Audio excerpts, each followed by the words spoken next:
engineer here at CCP Games, working on eFrontier. Here's CCP Wizard and Dr. Ronald Turner, who had a really nice presentation over in Elborg, an hour ago? Yep. That I hope all of you watched, because otherwise the questions might be irrelevant. But anyway, I just want to let them introduce themselves. We can start with the CCP Wizard. Okay, thank you. Welcome to this nice panel on real physics, I think it's called. I am CCP Wizard. I'm a staff software engineer at CCP Games. Been there for 3 years now. So this is my third Fanfest, second time in a panel. I have a PhD in astrophysics, and I did spend around 10 years working in academia before this. So if you have questions about real physics, astrophysics in space, or even anything related to the Eve physics, I may be able to answer some of your questions, but I hope Ron here will take the burden. Thanks each of you for coming. So I'm Ron Turner. If you didn't see me an hour or so ago, I'm the senior science advisor to what's called NIAC, the NASA Innovative Advanced Concepts Program. We fund those crazy ideas that are out of the reach of the normal kind of funding sources at NASA. So if we really do take seriously that our job is to dream big and try to change the possible. We're looking for the Hail Mary or whatever sports idiom you might want to use. And so during the course of this, and by the way, my PhD was in sort of nuclear physics and theory, but that was a long time ago. Since then, I've also been helping NASA with radiation risk mitigation for astronauts. So that's fair game for the discussion today. My particular area in that regard is, how do we warn the astronauts, that maybe a major storm is brewing, and here in Iceland with all the aurora that unfortunately we don't have the chance to see, but space weather is an everyday occurrence, but for a lot of people it's a little bit weird. And so what do you mean weather in space? So one of my jobs is to try to help NASA do the best they can do at providing the astronauts with enough warning so that they can go seek shelter in a timely fashion. So that's also kind of fair game today. Okay, awesome. I forgot to mention, I'm also a PhD in astrophysics. My focus is black holes. Some of you might have seen my talk yesterday about the astrophysics of black holes. So if you want to ask anything about that, you can also do that. But I actually want to start with a question from your talk previously, just so I can break the ice for everyone else. Regarding the solar gravitational lensing detection of exoplanets, because I study black holes and I've written a lot of code to calculate geodesics around black holes and stuff. So I'm kind of interested in the thing that you mentioned, that you can basically detect the planets from like the Einstein ring or the smudge of the gravitational lensing. Have people done that yet? Like, I'm not talking observationally speaking, I'm just like speaking on the computer, as in find like the inverse of the ray tracing method. Okay, so actually it's a fairly common technique to use gravitational lensing today to see things that are out, beyond the stars, beyond the range of the star. I'm not really sure how far people have gotten toward deconvolving, those into the images of the galaxy that happens to be occulted by the star. But at least the fact of, the gravitational lensing is well established, and so that's not the hard part. That understanding that, knowing that stars do gravitationally lens, that's not the hard part. The hard part is doing what you just said, which is how do we take that Einstein ring and turn it into a real image? Now, what was really, really cool about this study led by Slava Churyshev at NASA's JPL, it went through, in the NIAC logo, it went through a phase 1 where they just said, hey, this might work. we might be able to actually image an exoplanet near a star. To phase 2, where they took the idea a little bit further, all the way into a really rare thing, which is a phase 3. We've only had 6 phase 3s. And in that phase 3, by the time they got to the end of the phase 3, they had looked at the physics and the computational requirements of turning that Einstein ring into an image to a really significant degree. They included in the, by the time they were done with the phase 3, they had included effects such as the variation in the solar surface as the solar surface oscillates, variations in the solar surface as the solar cycle, messes with it and a storm might happen. They took the perturbations down to an incredible degree. So, and their work was published, astrophysics journals, it was published in Nature magazine, which means it went through a really significant peer review. So one of the things that was really cool about the SGL, Solar Gravity Lens Study, is that it took the idea that you might be able to do it all the way to the level of, yeah, I think we really can do it, because they really went through a lot of the high-level perturbations. Now, here's where it gets interesting. In order to do solar gravitational lens observations of an exoplanet, your telescopes that you're going to aim back at our sun, they have to be 500, 600 AU away from the sun. Now that's out beyond, that's out there, all right?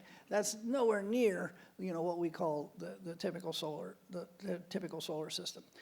And so if we use normal techniques for getting a satellite out there to do the observation, it would take them hundreds of years just to get to the place that they needed to be to do the imaging. So a significant other part of their study was, how in the world are we going to get the telescope that we need, which, by the way, the telescope's only going to be about 1 meter diameter. Maybe you'd have a string of pearls of these telescopes to improve the computation time. So maybe you could use about a dozen of these. But they're not small things, okay? How do you get these not small things out there in 20 years?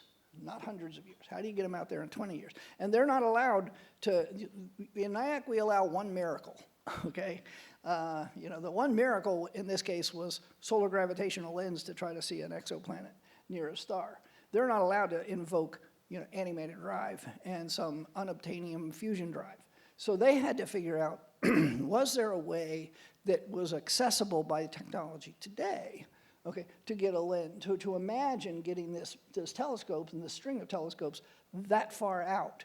And that's why, if you saw the video, you saw that one of their concepts was this really elaborate solar sail concept that drops in very close to the sun, gets a boost very close to the sun, and accelerates out. Interesting thing is that that now the idea of solar gravitational lensing is, okay, ho-hum, we could do solar gravitational lensing. So, but we at NIAC now get a lot of proposals that are, hey, I've got a space transportation concept that's much better than that solar sail concept for getting your telescope out to where it needs to be. There's another little caveat associated with the solar gravitational lensing. If you've got a spacecraft that's 600 AU away from our sun, it's going to be aiming back at a very specific location out in the sky, okay? It's not going to do a survey of, all the stars that might have a exoplanet that is of interest. It's going to require you to say, here are some prior observations of an exoplanet that we think are compelling enough to believe that it might be, let's say, Earth-like, okay? Because once you launch this mission, that's the one planet that it's going to be able to image. It's not going to be able to, see that one and then suddenly swing 30 degrees, a way to image another one. Which is why we also fund, other advanced concepts for advanced telescopes that might be able to survey the sky and find the one that's really cool. So they've done a fantastic job in understanding the physics and how to deconvolve that thing that they're seeing. They took the perturbations to a degree that no one's ever taken them to before, and survived some really significant peer review in the process. And then they looked at the transportation. Their solar sail concept that was in that video, the US's NOAA, which is responsible for space weather, has actually contacted the people that were responsible for that solar sail, and they said, hey, we don't want to send something that far away. We just want to send something in the neighborhood of Earth, but we want it to be in a place where we can provide advanced storm warning. And so they actually picked up, as a spinoff from the study, the sail concept. So hopefully that long-winded answer, helped get to what you were asking. Awesome. I'm interested in it because, when we look at a black hole, for example, through the Event Horizon Telescope or something, we're not seeing the black hole. We're seeing like a distorted image of the shadow of the black hole. So I wonder if you could use this like inverse thing that you use to get a picture of a planet from the gravitational lensing image. Could you then actually get the literal event horizon image if you would do the same method on the black hole shadow? That's a question for later, I think. So we can just open it up to the audience if anyone has a question for any of us, really. Anything? I don't see anything because the lights are straight into my eye. There's one. Yeah, there's one. So.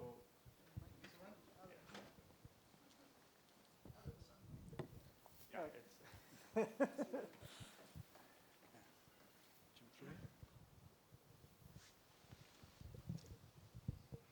So I want to dive into the space weather question, since I used to be in that field, but I've been away for a couple of years, so I have no idea what's going on.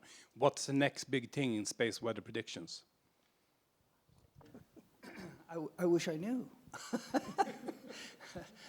No, seriously, there's an awful lot of activity going to try to do, for example, this business of putting a satellite that's further away from the Earth, in line with the sun, to do observations similar to if you're familiar with the Solar Libration Point's L1 satellite that we already have, they can give us about an hour's warning of a major storm as it passes by. It's going to take anywhere from 45 minutes to an hour to get to from L1 to the Earth. There's a lot of work trying, and this is where that solar sail thing came in, to try to go from 99 AU, 0.99 AU for the satellite to 0.9 AU, which would give us a significantly more head start. That's one program that NOAA in the United States is working with. Also, they're working with, there's a lot of international collaboration in space weather. ESA and others are also very interested in this. The ESA is going to be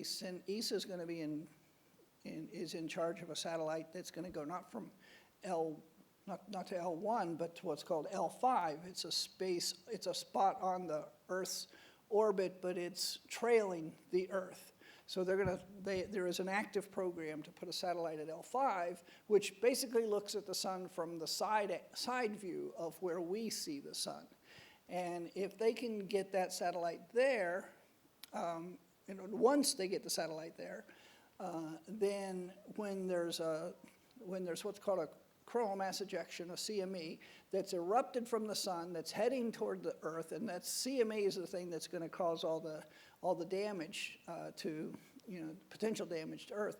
They're going to see it from the side, and they're going to have a much better measure of the speed of that thing than we get today when we look directly at the sun and we see this halo coming out of the sun, and we have to make a bunch of inferences to know what the actual speed of that thing is. So once the next big thing in space weather is going to be when we get that L5 observation post, going. Again, hopefully budgets all survive and everything, stays in place. That's an ESA-funded mission, NASA has an instrument on it. Frankly, what I'm hoping is that, and now we're, sorry everybody else, I'm talking to an expert here. I'll get a little specific. I'm hoping that we do something similar to that, but go to the L4, which is also in Earth's orbit, but ahead of the Earth's orbit, doing a look. Because we need to Essentially, see stereo around the mission corner. 2.0. We need to see around we need to see around the leading edge of the sun, because there's events can erupt there that we don't know about, because we don't even see it, and those events have an immediate effect. Not immediate; it'll take 15 to 30 minutes for the particles to get there, but they have a particle radiation effect on any astronauts that might be in the on the moon. So hopefully L5 will be successful enough. We'll also get an L4 that actually sees the leading edge of the sun, which is the part that has, poses the most risk to astronauts. So those are where we're at. Modeling is always advancing, but the data is still very sparse. So, okay. Thank you for that.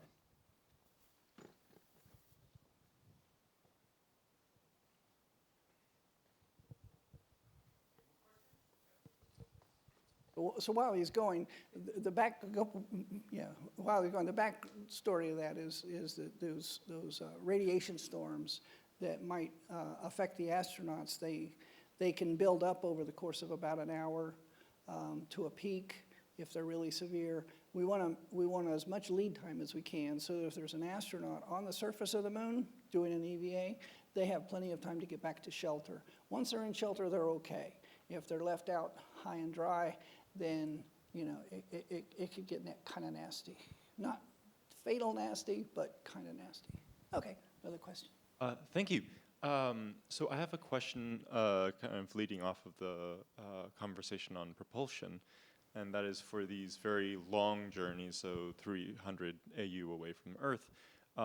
It seems like there's a lot of effort trying to get the shuttle to be accelerated to a good speed to get to where it needs to be in a reasonable time, but then how do you stop?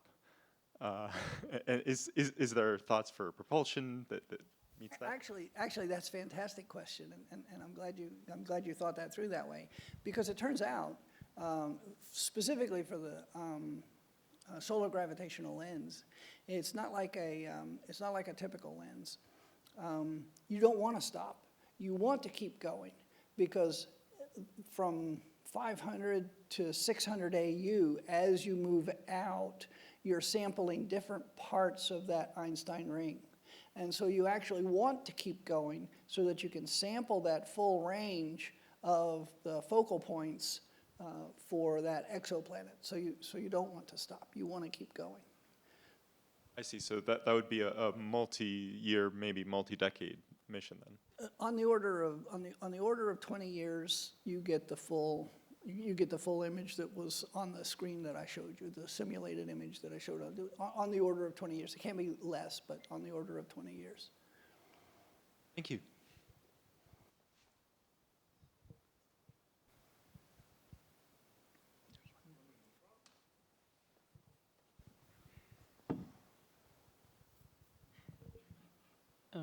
My question is, how much data is there coming through from the satellite? And in other words, how did the data come through to Earth back? So you basically have the transmission from the satellite to Earth. Is that via radio links or?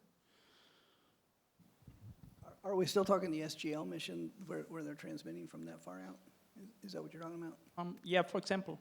Yeah. In any kind of satellite that goes so far out, how does the data arrives back at Earth? So that's a really cool question, actually. And of course the data rates are critical to making sure you get all that you need to put together that image in this SGL in the SGL context. And they looked at several different ways. One of them is laser comm, but they have to have enough power to make sure they get at least enough bits back to make some sense out of the data. So most likely going to be a variant of laser communication. But they've also looked at if we can't do the laser communication, if we're just stuck with the traditional radio, communication, can we still do it? Your antenna needs to be fairly large, but it doesn't need to be outstandingly large. You just need to make sure that on Earth you have a really large antenna looking back at it.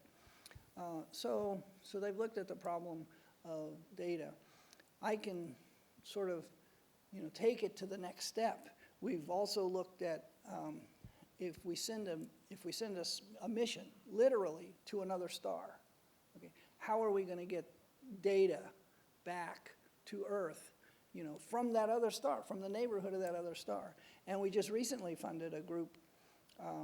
Marshall Eubanks was the fellow that had a really creative approach where you send a swarm of these little spacecraft. Each one's trying to take an image. And you can imagine that the data rate coming all the way back from,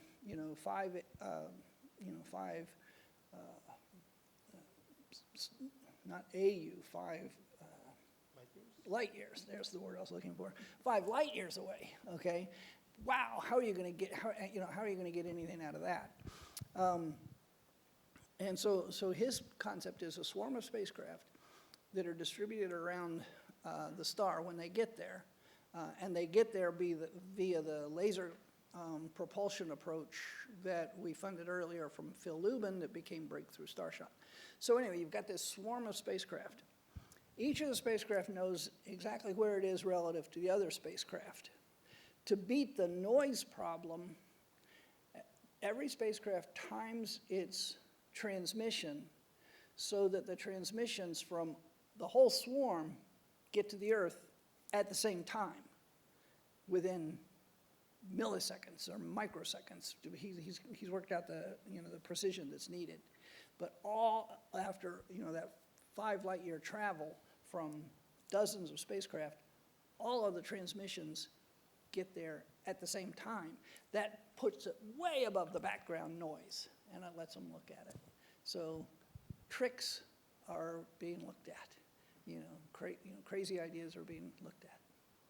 But the comm is always a challenge.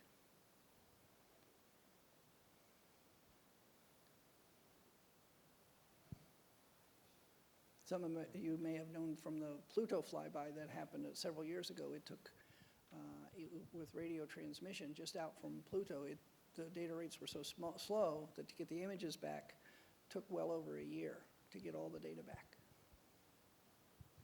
I had a quick question about the radiation mitigation as humanity hopefully looks to colonizing the moon and Mars and things like that. What are some of the solutions that people are coming up with to reduce the amount of radiation that people will need for large spacewalks on the surface? Or are they looking more towards digging underneath the surface of those structures for long-term settlement? So it's a very good question. The short answer is that for stays on the order of 6 months, okay, 6 months to a year, you get 2 sources of radiation. There's the galactic cosmic ray radiation, which is sort of the steady drizzle of radiation that's always present, comes from those black holes that we hear about, and supernova and all these other bath of really high energy stuff that's coming into the solar system. So you've got this steady drizzle of galactic cosmic rays, really energetic stuff that you really don't have any chance of shielding against. They're just going to go right through you. They're the source of the background radiation that we experience every day that's cosmic in origin, even here on the surface of Earth. So that radiation you're not going to be able to shield against, so you count on the time element. Over the course of months to 6 months, that radiation is not going to be enough to cause a significant risk. It's going to cause a risk. There's never zero risk, but it's not going to be the most significant risk. The astronauts on the surface of the moon or anywhere in deep space, are going to be exposed to this radiation from solar storms. The solar storm radiation happens, periodically. Every now and then there's a bad storm. Okay, we actually, in the last couple of solar cycles, the solar cycle's about 11 years, and the solar storms are, in the active part of the solar cycle. We're currently in the active part of a solar cycle right now.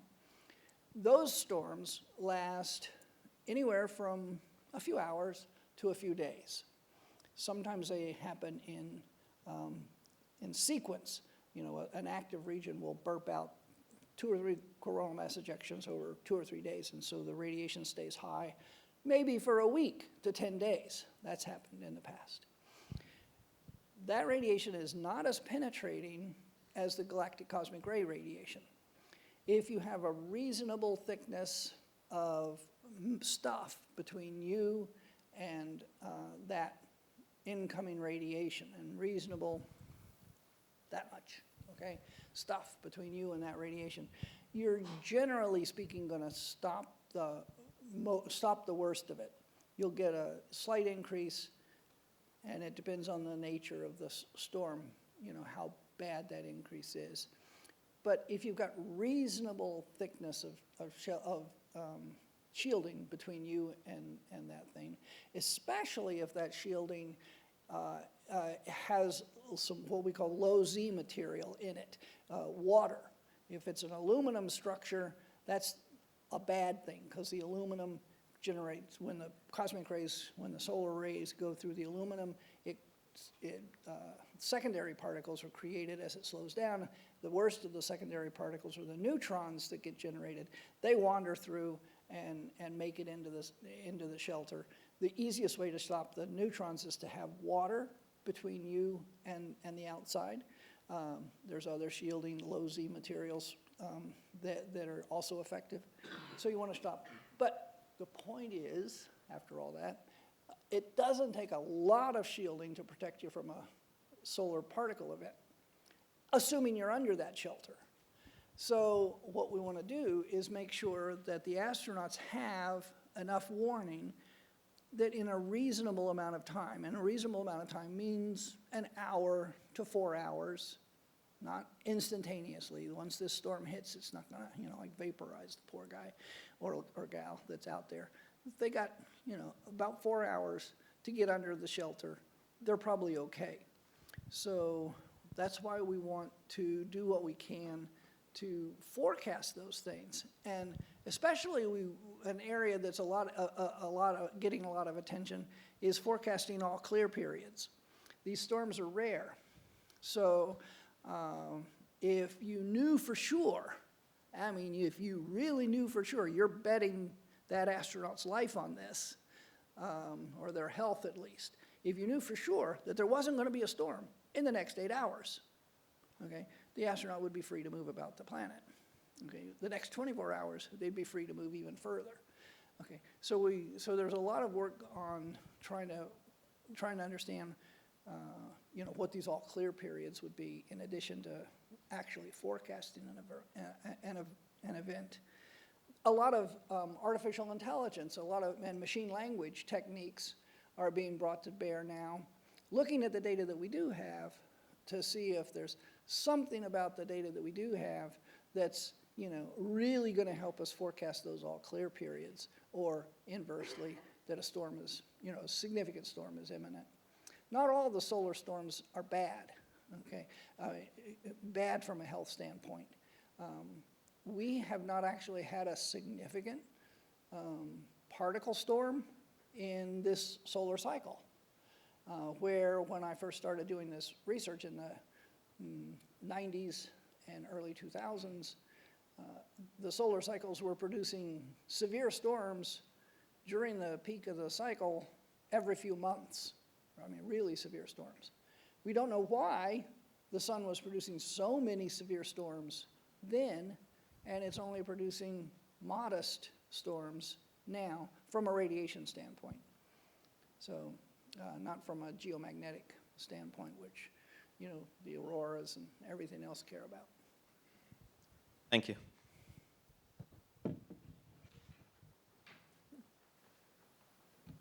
Lots and lots of hands. During your talk, you mentioned active and passive radiation protection. Right? I have a decent understanding of passive one, but could you please elaborate a little bit more about the active ones? Because canceling particles or electromagnetic wave actively sounds a little bit esoteric or futuristic. Okay, thanks. It's a really common question about, passive means you're just counting on the stuff between you and, the outside. So usually that's, like I said, you try to figure out ways to distribute the water that you have to have anyway for the habitat so that it's part of your shielding. You've come up with ways to use polyethylene or some other composite material that's, plastic sort of material with lots of hydrogen, lots of oxygen in it. Usually, one of the problems there is a lot of the plastics that we have today don't stand up well to the rest of the radiation environment, the UV, et cetera. And they don't really have the strength that you would use, that you would want to use them as a structure, to use them as structural material. So elaborating a little bit more on the passive before I go to the active, we've actually funded some studies. That study I mentioned that says using the mycelium from mushrooms, that's a very low Z material, and if you have your building material made out of that mushroom-derived material, that's a good shielding. That's a good shielding material. They're still working at showing that it meets the structural requirements that other things need. But in general, there's a variety of ways that you can have a decent amount of structural material between you and the world as passive, especially to deal with the solar storms. Now, where does active come in? Active comes in if you're, say, on a mission to Mars, and a mission to Mars is 3 years. I had mentioned before that the galactic cosmic ray contribution is kind of low if you're only in space and only exposed for 6 months, even up to a year. But if you're on a 3-year mission, the solar storms, you're probably inside that spacecraft. That spacecraft probably has enough shielding around it that the solar storms are not going to penetrate to the inside of the spacecraft. But that GCR is going to be with you the entire trip. So you want to do something to mitigate the effects of the GCR, the galactic cosmic rays, the really penetrating stuff. Low dose, but over the course of 3 years, it can be bad. How bad? Well, the standard measure for a Mars mission of 3 years suggests that the radiation dose from the GCR inside the spacecraft is going to be this number called 1 sievert. Okay, that's a sort of a rule of thumb. It can be less, it can be more. That's in a 3-year mission. NASA has established a limit for a Mars mission of only 600 sievert. Okay, so that's already the limit is already less than that 1 sievert that you could nominally get from a Mars mission. Oops, that's not what you want. So how did they pick the number?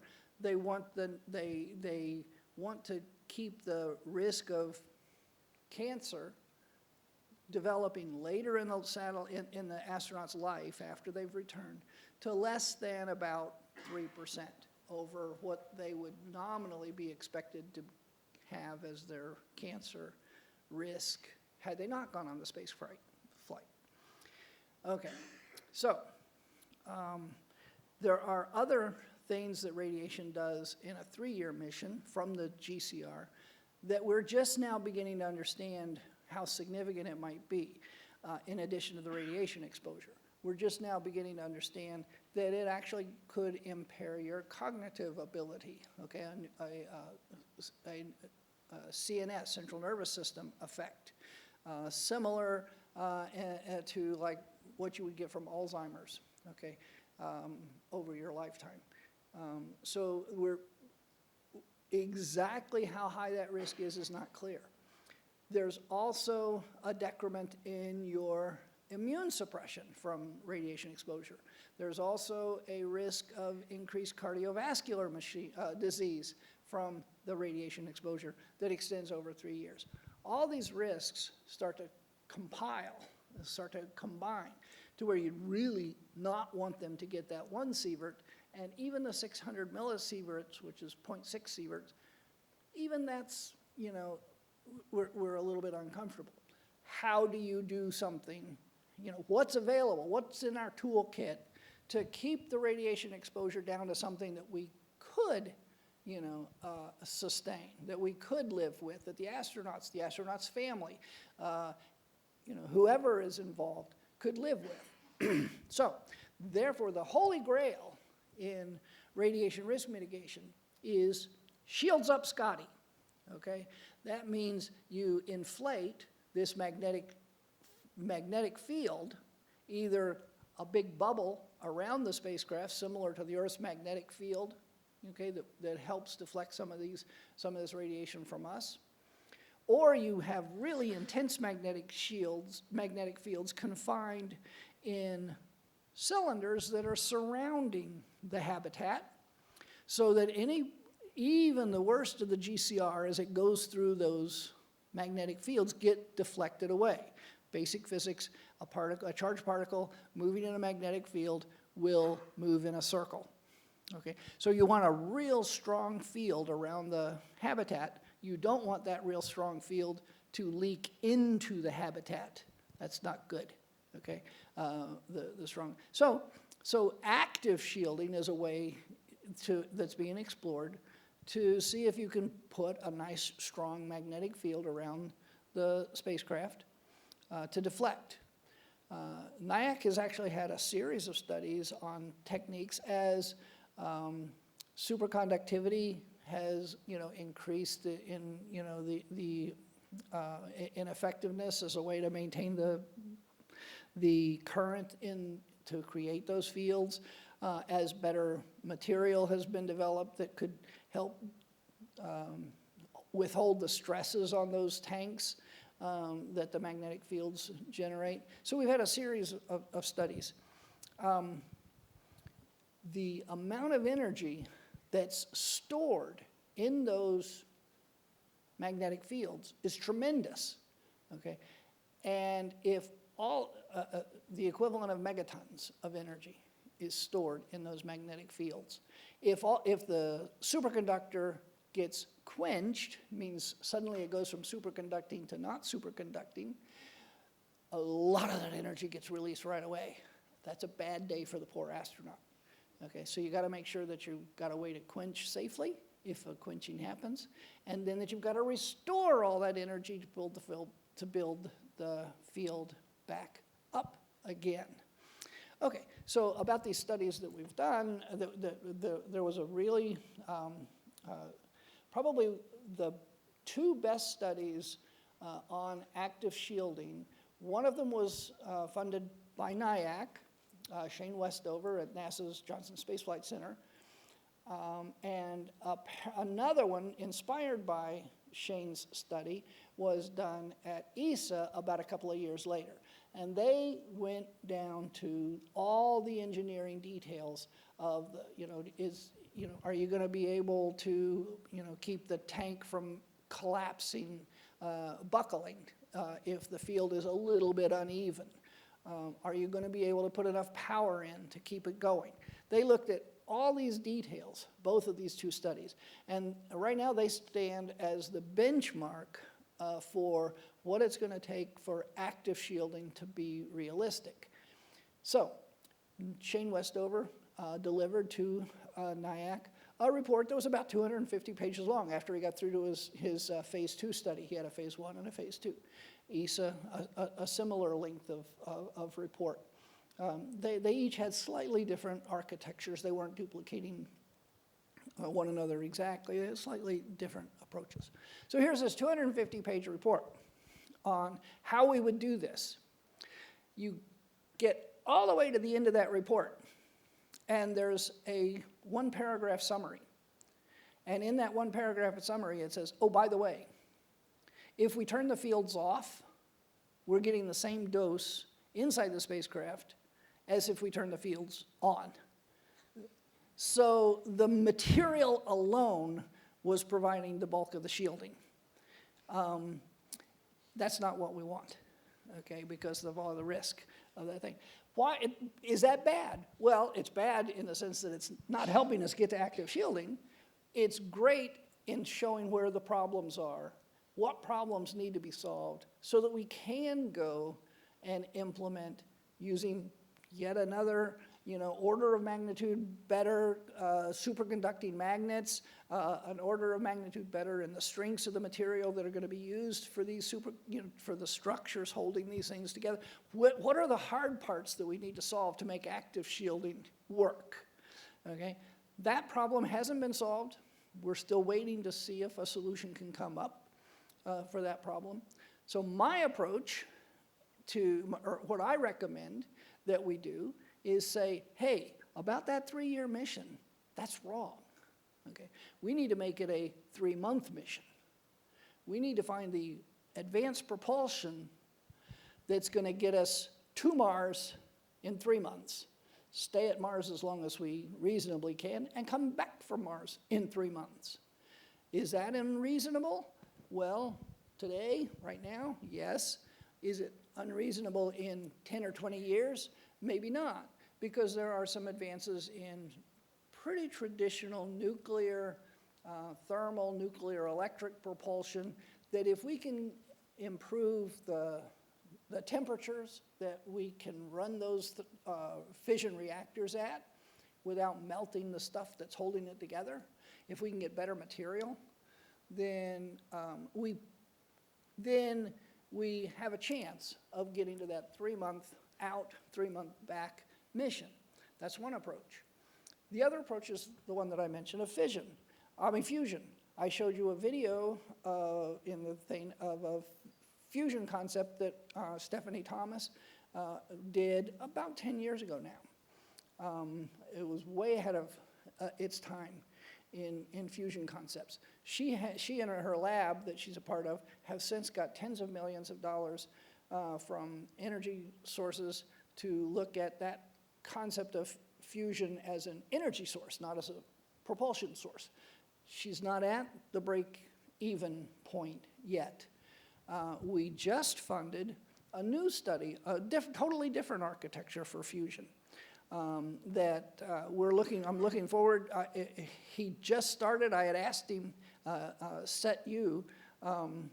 I had asked him if he had a similar video to Stephanie's, and I would have happily shared that one here at Eve, because I'm real excited about his concept. But he has just started, so he doesn't have a similar space transportation related video. He has an awful lot of funding for the fundamental physics that they're pursuing in a small lab in Pasadena, California. They're going to be moving to where they can actually get a bigger lab, and they're hoping to get that breakthrough fusion level. So why am I talking fusion?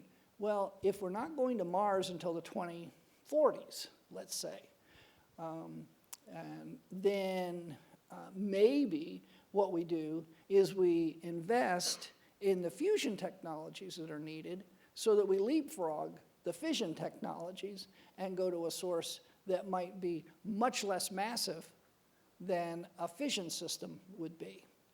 So there's possibilities out there. I'm still banking on, and by the way, we've got another approach to solving the radiation problem, or at least addressing the radiation problem, and that's pharmacological. Okay, are there the right kind of drugs you can take, not so the astronauts don't care that they're getting radiated, but so that the astronauts don't actually experience the bad effects of the radiation. And we just started a study on mitochondrial therapy, where you actually take the astronauts' mitochondria, run it through a system, feed it back to them, and it repairs the cells through that mitochondrial therapy. So maybe there's a pharmacological approach to mitigate the radiation problem. That's still not in the cards, okay? So I'm still betting on the reducing the transportation time. I think that's the most reasonable way to limit the dose. So when you hear people talk about, for example, Elon Musk and his idea of going to Mars, 3 years from now, or whatever, line in the sand he talks about next. And his is an all-chemical approach. It's going to be the 3-year version. So how come he and others take a 3-year mission to Mars seriously, given all the concerns I just raised about radiation? The radiation concerns that I've raised, some of them are not quite demonstrated yet how bad they are. Some of them are, so what? Let's just live with that extra risk of radiation. So it's all in your mindset. What's an ethical way to do that mission? That's your mindset that needs to be, addressed. I finally want to get back to the question of, do you just dig underground? If you're trying to live on the moon for more than 6 months to a year, okay, what do you do then? Well, you either have a really robust dome that you're living under, meters of regolith perhaps piled on your shelter, so it's effectively underground. Okay, you just pile a whole bunch of stuff on your habitat so that, finally you have enough cover that the radiation risk is low enough that now even the GCR is not going to be a limit to safe living on the moon. One of the challenges there is 1 meter of regolith helps, 2 meters of regolith hurts, because as it gets thicker, you get more of those neutrons generated that are not stopped by the next meter down. So, you need, if you're going to use that to really reduce it to terrestrial levels of radiation, you're going to need 5 to 10 meters of cover before you can live safely inside that habitat. My idea that I like to promote is, why do we need to dig to that, to make that shelter? Why don't we use what's common here in Iceland, lava tubes, and they similarly exist on the moon, lava tubes. Why don't we inhabit those lava tubes instead? The lava tubes have a cover of 10 meters or more, probably a lot more. Lava tubes on the moon are much larger, are projected to be much larger than lava tubes here. The problem is we haven't actually gone into and identified a lava tube that has any understanding of what it takes to get in and out of. So NIAC has funded some ideas on how do we explore lava tubes. I really think that the future of life on the moon is going to be, inside those lava tubes. They're very stable, thermally constant. So that's cool. I think we're out of time, right? We are indeed out of time. Thank you very much. Is that what that blinking light means, that I'm out of time? Well, I hope you can at least see I have a passion for what I do, right? Thank you very much.